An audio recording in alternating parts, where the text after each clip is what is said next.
Hey there, I'm Lee Ullman here with some big news from the National Young Farmers Coalition. We're partnering with Heritage Radio Network on a special season of The Farm Report. It's all about what's happening with the Farm Bill and how it impacts farmers and eaters. I am growing diversified vegetables on land that's been in our family for 150 years. And so with the pandemic, gentrification, property values going up, we had to sell the land and we lost it. Join us as we uncover the untold stories behind this massive piece of legislation that shapes how we grow our food, what we eat, and so much more. The problems we have had, those are things that come from earlier Farm Bill and USDA policy, right? Like Earl Butz, get big or get out.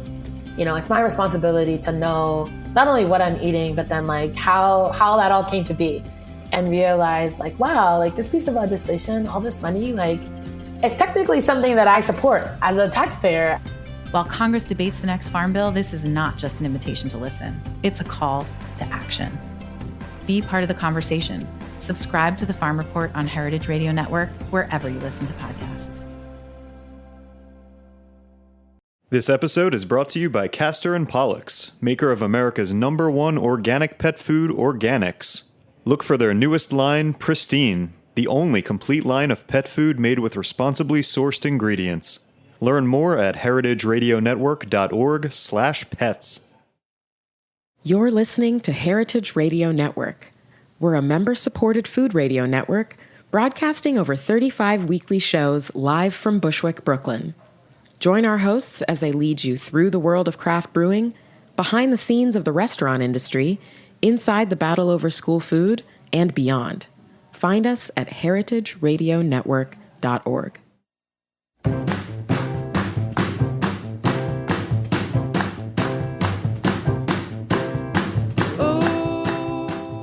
Hey, you're listening to Eat Your Words on Heritage Radio Network. I'm your host, Kathy Arroway. And today is a pretty gloomy, drizzly day in Brooklyn. It's actually Marathon Day here in New York City, so other than running in the marathon, it's a great day for cooking. And I'm really excited to be sharing a cookbook that I adore today. It just came out this fall from Houghton Mifflin Harcourt. I've often told friends that one of the dreams that I have is to collect a different cookbook for every single country in the world. That is a cookbook that is solely devoted to that one country's cuisine and its people and its culture. And so I'm really excited to have a cookbook that delves into the unique cuisine of Turkey. It is called Istanbul and Beyond, and its author, Robin Eckert, is on the line right now. Hi, Robin. Hi, Kathy. Thanks so much for joining. Thanks for having me on the show. A wonderful cookbook. Not only is it covering a cuisine that I'm less familiar with, but it does so in such a fabulous, in-depth, and visually stunning, and rich with insights, and of course, fabulous-looking recipes along the way. Good to hear. Yeah, and I understand it's the product of some 20 years of researching and traveling in the country. Yes, we first went to Turkey in 1998, the photographer David Hagerman and I, and fell in love with Turkey, and that prompted me to study Turkish, and we sort of went back when we could, and then at that time when we visited Turkey, neither of us were doing what we do now. Dave was in business, and I was working on a PhD. Fast forward 12 years, we were both freelancers, he in photography and I as a food and travel writer. And so we revisited Turkey after an absence of 8 years and felt this inexplicable pull that we'd felt when we first visited in 1998. And so at that time kind of decided to, that we had the time and we had the freedom to do something in Turkey to make it a bigger part of our lives. And the idea for the book came about a year later. Yeah, I'm curious, though, about how, since this is such a long lead project and then you've seen it transform throughout the past couple decades, I'm curious about that. But first of all, if you could just sort of orient us with the region that we're talking about, Turkey. It's, where and who are the Turkish people? Okay, so the book focuses on the foods of Istanbul. And then after the opening chapter, in which we are in Istanbul, and it's my Istanbul, really. It's the foods that I'm most interested in when I'm there. We jump across the western half of the country to the east. Mm-hmm. I was interested to focus on a part of Turkey that most foreigners don't travel to, and even a lot of Turks don't travel to, people who live in Western Turkey. Parts of the country with interesting and little lesser-known cuisines, and also a lot of Kurdish food that I wanted to shine a spotlight on. And it should be said that Turkey has 7 official regions. Okay. The regions, as in the book, are as I defined them, by traveling the country by road and observing changes in topography and climate and how that translated to what people eat. So the regions quickly are the Black Sea coast up in the north. And it's you can imagine it to be a little bit like the Pacific Northwest in terms of climate. Okay. It's very lush and green, and Wines? it's rainy, and it doesn't get a lot of snow except at higher elevations. And the diet is lots of leafy greens, lots of fish, no surprise there, and lots of corn, which is very unusual That for is really in unusual, Turkey, Robin. dried corn in all shapes and forms and ways. And then we just sort of went in a clockwise, as if we were doing a road trip, because this was the result of road trips. So we moved towards the Georgian border, and we're in northeastern Turkey, an area of lush, high plateaus, perfect for grazing cows, and this is a part of the country in which one's wealth is measured in how many cows one has. And so you don't find lamb here really that much. There's a lot of beef, and there's tons of dairy. And then we moved south to Van and Hakkari, which are Kurdish provinces bordering Iran and Iraq. The landscape changes dramatically. It's very craggy, a very rough topography, craggy, rough foothills, not much arable land. Mm-hmm. And so there's a lot of mutton in the diet, because it's only sheep and goats that can sort of handle this kind of rough terrain. You couldn't really graze cows there. And as a result of the lack of arable land, most of which is devoted to raising feed crops, people forage in the spring, and that is where a lot of the greens in the diet come from, is just these wild herbs and vegetables that people forage literally by the tons in the spring, and then add to a local cheese called herbed cheese that is made from the milk that comes from the sheep and goats that, pasture on the same herbs. So it's a really tight little circle there. And then we moved back west to the southeast, Şanlıurfa province, people may know because of Urfa pepper. Oh, right. That is the home of Urfa pepper, and Diyarbakir, which is a Kurdish province. And here you see the appearance of lots of spices, lots of heat, more chilies, more lamb. Lamb kind of reappears in the diet. Okay. And then we continue to go west and dip down to Hatay province, which is a Mediterranean province bordered by the Mediterranean on one side and Syria on the other. It used to be part of Syria until the early 20th century, and so here's a very Levantine-influenced cuisine. Okay. It's if we think of Middle Eastern food or Levantine food, this is what we're imagining: olive oil, pomegranate molasses, chilies, heat, fresh herbs, very lively, very vibrant. And then the last region was we just drove kind of straight north from Hatay into north-central Anatolia. And this is really the cuisine that, when people think of what is Turkish food, this is what people kind of often imagine. Lots of lamb, lots of grains, lots of legumes, and a bit of dairy. Wow. So Turkey is so many cuisines in itself, and it's a very horizontal land too, and Istanbul is all the way on the west, right? But yet there's this huge region, and it borders something like 10 different other countries, right? Yeah. I mean, and there are definitely influences from, especially when you get far east, you can see Persian influences, and you can see Georgian influences, and national borders are basically artificial, so you can see this as you approach a border, we're looking at influences from other countries. Right. And it's a fascinating history behind, each of these areas.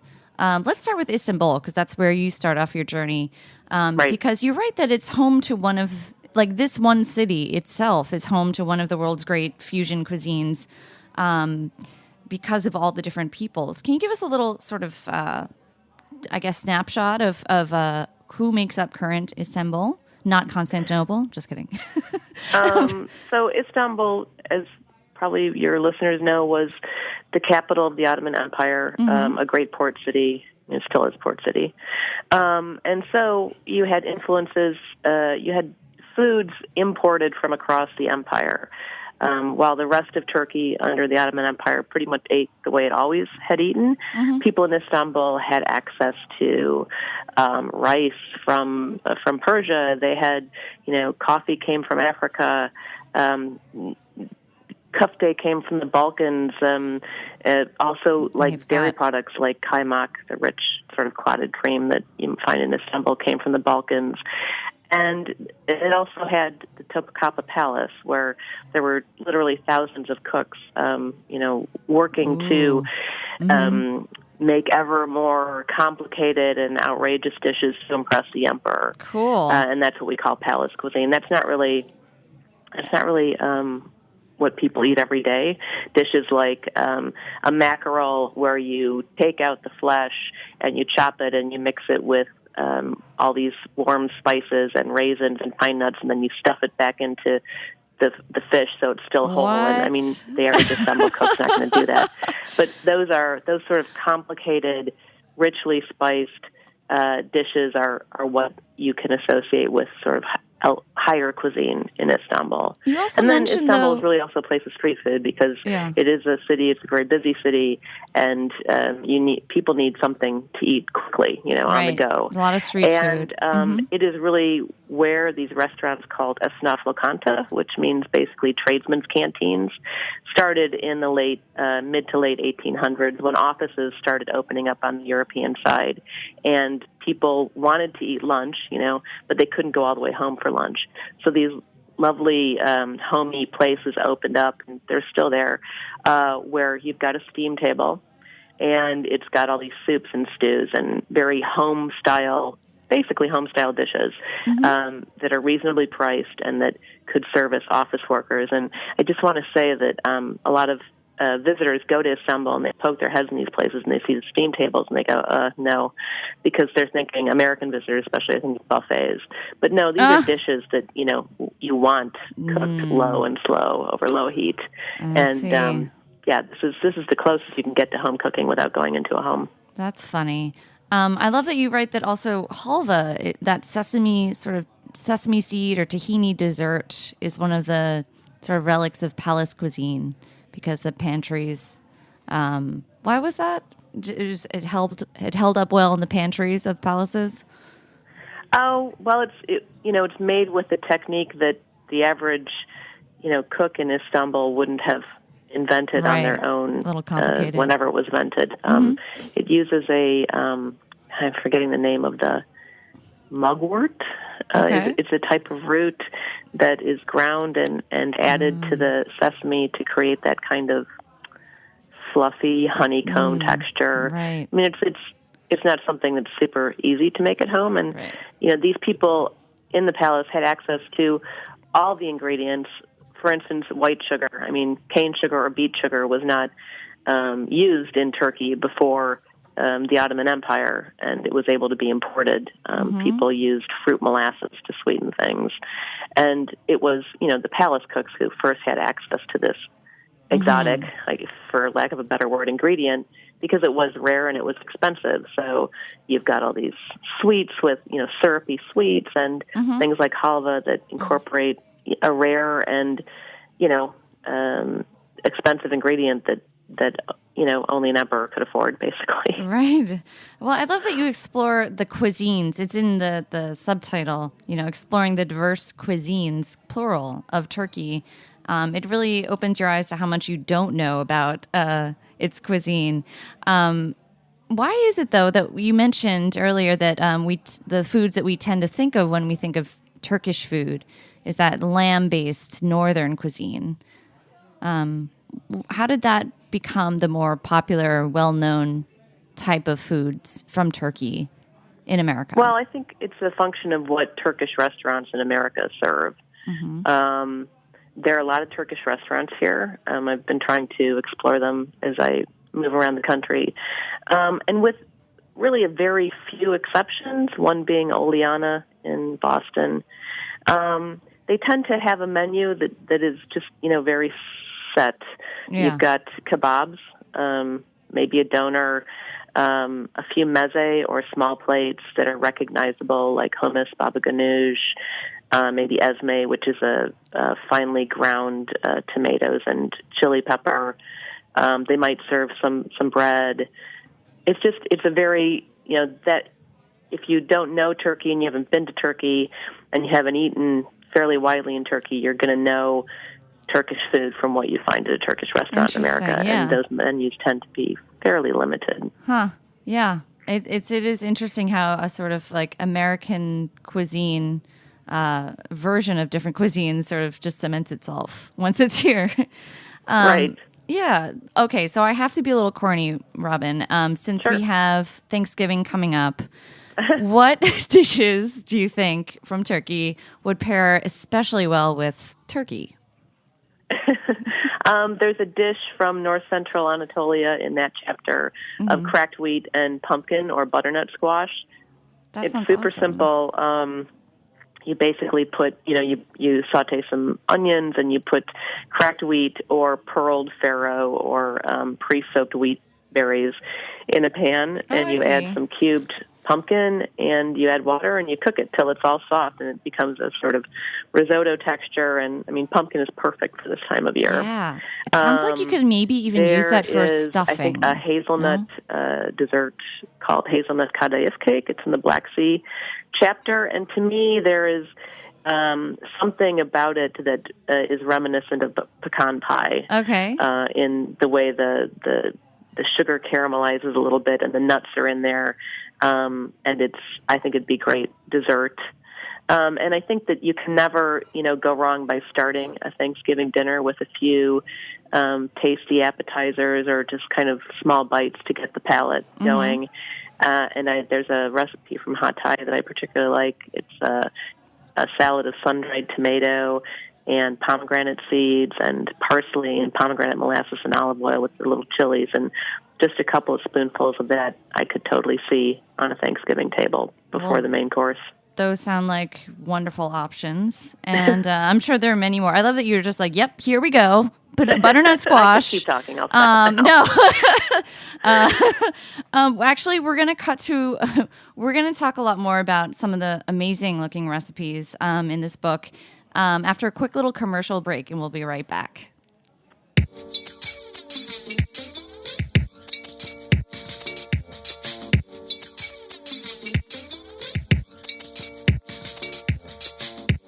This episode is brought to you by Castor and Pollux, maker of America's #1 organic pet food, Organics. You put a lot of care and thought into what you eat. After all, you're a food radio listener. That thoughtfulness goes hand in paw with how you feed your pets. Purposeful pet food doesn't happen by accident. Castor and Pollux scours the earth to carefully select the best organic and responsibly sourced ingredients. New Pristine from Castor and Pollux is the only complete line of pet food made with ingredients that are responsibly raised, caught, or grown. Feed your dog or cat the new standard, like grass-fed beef, wild-caught fish, and vegetables grown without synthetic fertilizers or chemical pesticides. Pristine from Castor and Pollux. Purposeful pet food. Learn more at heritageradionetwork.org/pets.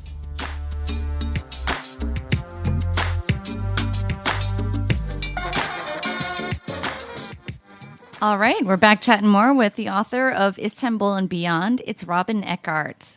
Hi, you still with us? Hi. All right, great. So, going through this cookbook, there's a lot of dishes that look somewhat familiar. There's dolmas or stuffed vegetables. There's stuffed cabbage, which I love. And I come across a dish that looks a little bit like shakshuka, that Israeli eggs poached in tomato sauce. I think a Turk would say that shakshuka is a little bit like menmen. Okay, so this is menmen. Right. So let's talk about some of the differences. By the way, this looks beautiful. It's chunky tomato and pepper sauce with poached eggs, and it's called menmen. Is that it right? Right. Okay. So it's a common breakfast dish. Turks love breakfast. Most people know that. People in Turkey, across Turkey, love breakfast, although there is no such thing as a Turkish breakfast. They're all differ depending on where you are. Yeah, that's basically, you just saute some onions, peppers, and tomatoes, and you break eggs in it and poach the eggs. And then there's another version which had to be cut from the book for lack of space, which is you make the sauce, then you puree it, then you beat the eggs into the sauce, and you put it back in the pan. So you kind of get this sort of almost a souffled kind of menemen thing. Cool. And yeah, I think the interesting thing with the book is that there are dishes that will kind of sound familiar, but they're done in a different way, or they incorporate some slightly different ingredients, or there are dishes that incorporate ingredients that everyone knows, but they're just done in a different way to create a different flavor. So you mentioned the cabbage rolls. That's a recipe from Diyarbakir, which is a mostly Kurdish province. The filling is beef or lamb with rice, seasoned with chili pepper and a lot of dried mint. And then it's rolled into cabbage leaves, pretty standard procedure. But the sauce that it's cooked in is a combination of tomato and water, a soured liquid made by soaking sumac, dried sumac in water, and then draining off the sumac. And sumac and sour flavors are really kind of a hallmark of Kurdish cuisine in Turkey. And so you've got these cabbage rolls that kind of look like something but they taste quite different because of the vibrant spices both in the filling and then this sort of soured tomato sauce that's coating it. It looks delicious. And I love all those other surprising combinations. I mean, really every dish is just, it's a novelty for me, at least. It's widely used, yeah. Cool. Yeah, like the meatballs with pumpkin and spice butter. It's a look just like a wonderful, like warming winter dish. That's proven to be a really popular dish, and I have to say it's one of my favorites, and also one of David the photographer's favorites. It incorporates. It's very simple. I try to mimic the texture of meatballs or kofte in Turkey. They're never hard and heavy. They're never heavy like American meatballs. There's no bread, there's no eggs, there's no milk. And I chop the ingredients into the meat instead of using my hands to knead it or putting it in a food processor, which creates a lighter meatball. And then it's just a very simple sauce of tomato paste dissolved in water. This is very common across Turkey. Tomato paste is used in this sauce-basy way. And then the sort of surprise at the end is a butter in which you've sizzled chilies, dried chili, and purple basil, which I never associated with Turkish food before I started exploring in the East. It's really common. It holds its scent better than Italian basil does when it's dried. And I know it is available online, but if you can't get it, you can substitute Italian basil mixed with ground anise, and it just mimics the flavor, and you just sizzle it in butter and pour it over the top. It's really good. I mean, it's really a fall dish. And I love that it has like pumpkin. You say pumpkin or any winter squash like acorns, kabocha, or butternut. Chunks that we can use, which might be great for leftovers. Oh yeah, and it's nice because it cooks, and then the little corners of the whatever you're using, squash or pumpkin, kind of dissolve into the sauce and thicken it. It's a good one. Wonderful. I come across a dish that really I'm like, what? No, it's called cornmeal pie with leeks and greens. It sounds like something I would see in like an American Southern cookbook. But you mentioned that they eat corn and grow corn in this region. Right. So. Yeah, if you travel along the Black Sea in autumn, you will see garlands of corn cobs hanging from the characteristic timber houses and, on lawns and hung from balconies. Corn is a staple of the diet on the Black Sea, and if you go quite far south, they'll say, "Oh, those Black Sea people, they eat corn, those corn eaters," because down south, corn is animal feed. Is that derogatory? So this is really just a Black Sea thing. Okay. Corn is, after the cobs are dried, the kernels are stripped and they're used whole in soups and stews. They're cracked for pilavs. They're ground into cornmeal, and so fish is dipped in cornmeal and fried.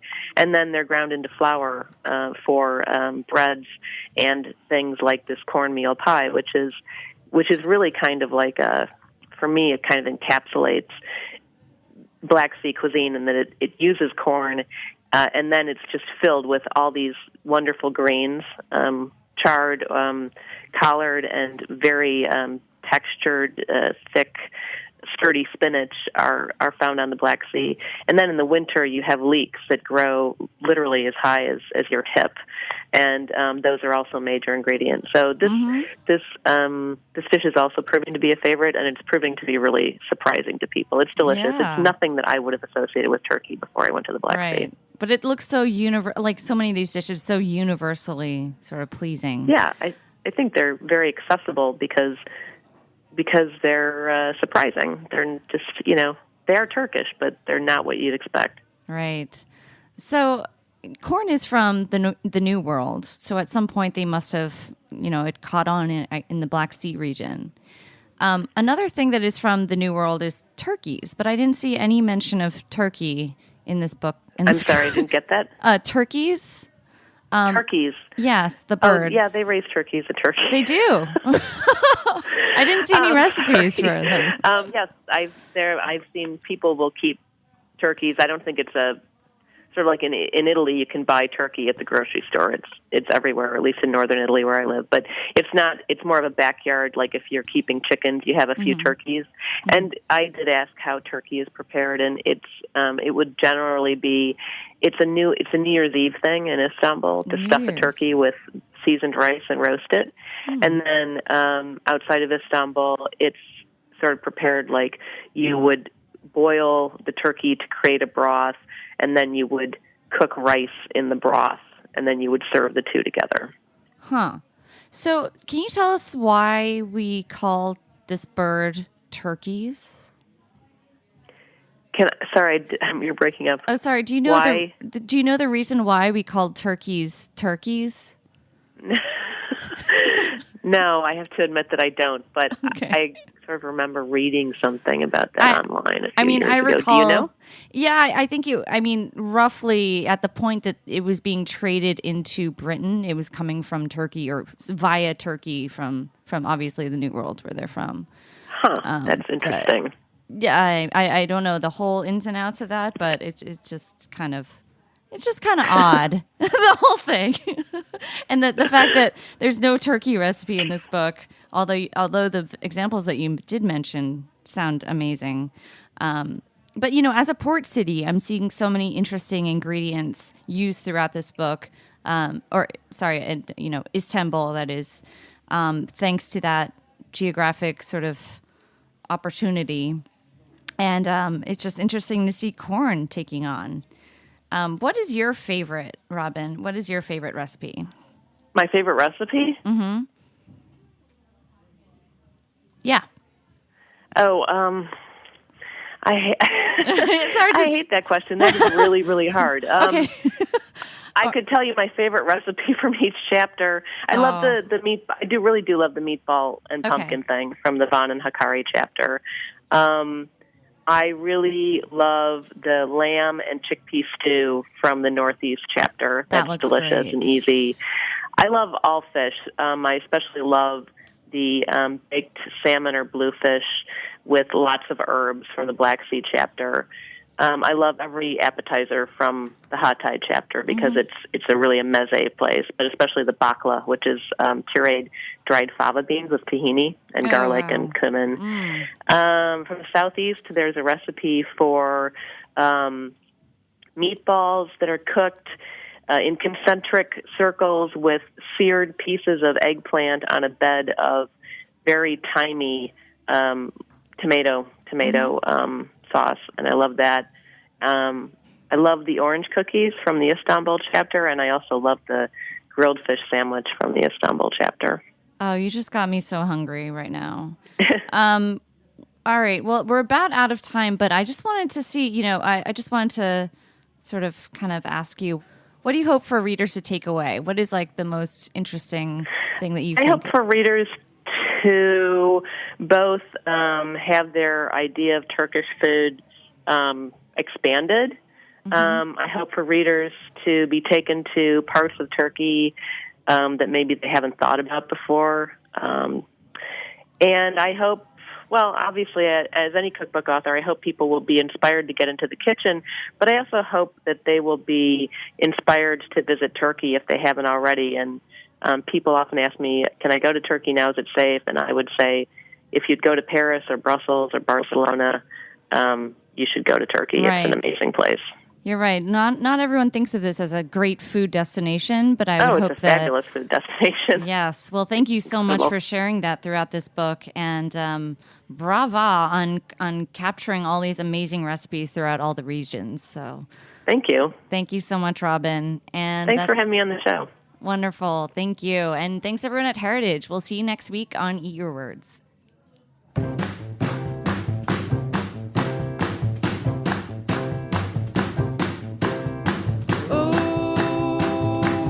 I like the way you do.